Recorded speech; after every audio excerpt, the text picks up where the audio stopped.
Hey guys, welcome back. We are looking at Viva La Vida by Coldplay.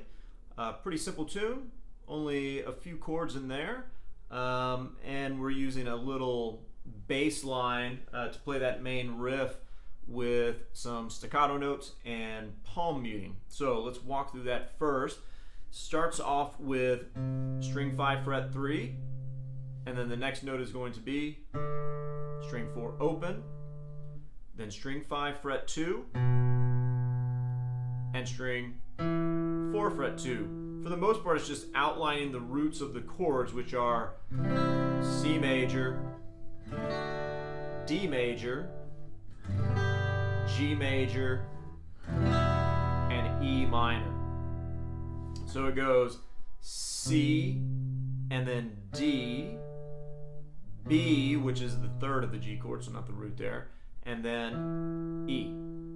All right, so let's talk about this palm mute business. If you haven't done it before, you take the heel of your hand here and you just align that with your saddle on the guitar where the vibration of the string stops, and you're able to affect this muted sound. So if you're too far behind the saddle, then you're going to get a very brittle metallic sound.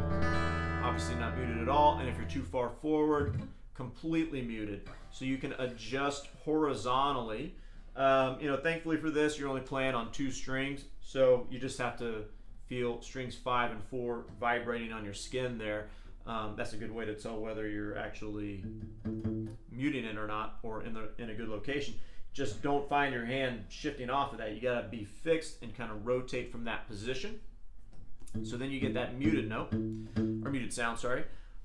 So the rhythm is going to sound like this. I'm just gonna play it with that first note all the way through.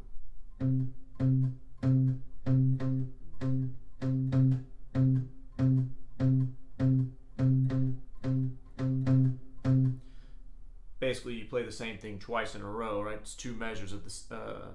2 measures is once through the rhythm, and the next 2 measures are exactly the same. So.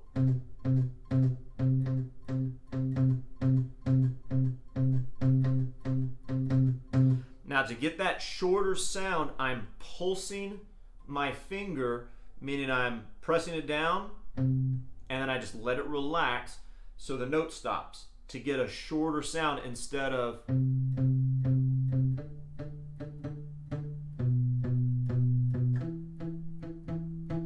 which doesn't sound bad either. You could do that too. So I was playing it with short staccato notes. You could play it with longer notes. You could do both to get a little bit of variety. I think both will sound good. You don't even have to do the palm mute if you don't want. It's just a nice little addition, I guess. So through those notes with the palm mute, with the short articulation, with all the different pitches.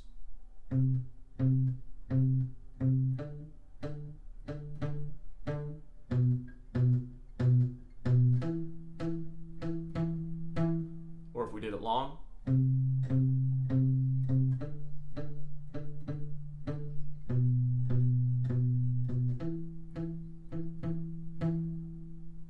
That's really it. You could use that riff however you want. I encourage my students when they're playing covers to make it their own. It doesn't have to follow exactly what's happening in the album recording, and I'm sure for bands like that they change it up all the time. Add some new things because they play it for so many years. But yeah, so you should do that for yourself. Change it up as you see fit. So then the chord progressions: C major for one measure, D major for one measure, G major for one measure, and E minor for one measure. And I'll make this note right now. On the last instance through the chorus, I believe there's a B minor chord, so it goes C major, D major, and then B minor instead of G to E minor. But the majority of it's just C, D, G, and E minor. So you heard me playing in the beginning. I was kind of playing around with palm muting it, putting more rest in between while letting it ring out, or just letting it ring out the whole time. So I'll do this the same way as I did the bass line intro. I'll just play the rhythm with the C chord.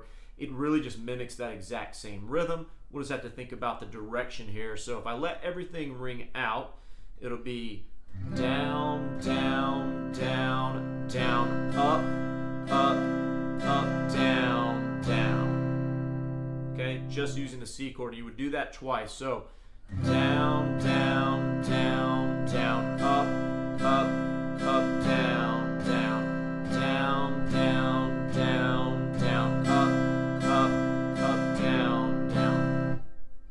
Where we change chords is going to be on the first up strum. So it'd be down, down, down, down on C, up on D, up on D, up, down, down. So down, down, down, down, up, up, up, down, down. Or for those of you that want to work off of the actual beat counts, 1 and 2 and 3 and 4 and 1 and 2 and 3, 4. Same thing for the G and E minor. 1 and 2 and 3 and 4 and 1 and 2 and 3, 4. Down, down, down, down, up, up, up, down, down, down, down, down, down, up, up, up, down, down. Just repeat that over and over. So that's letting everything ring out. Now we could put some rest in there by using the heel of our hand to stop the strings from ringing. So we could do something like this.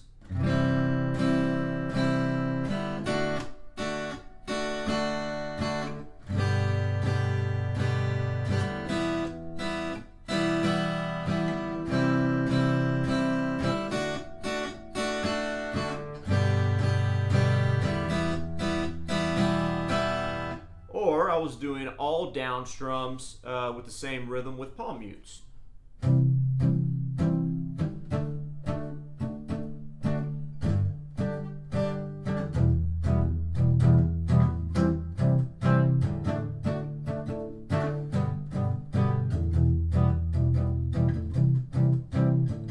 So you can play around with that rhythm. There's room for you know, leaving something out or adding another strum. It doesn't have to be the exact same thing. You can change the dynamic, the volume, or power, strength of your attack with your pick.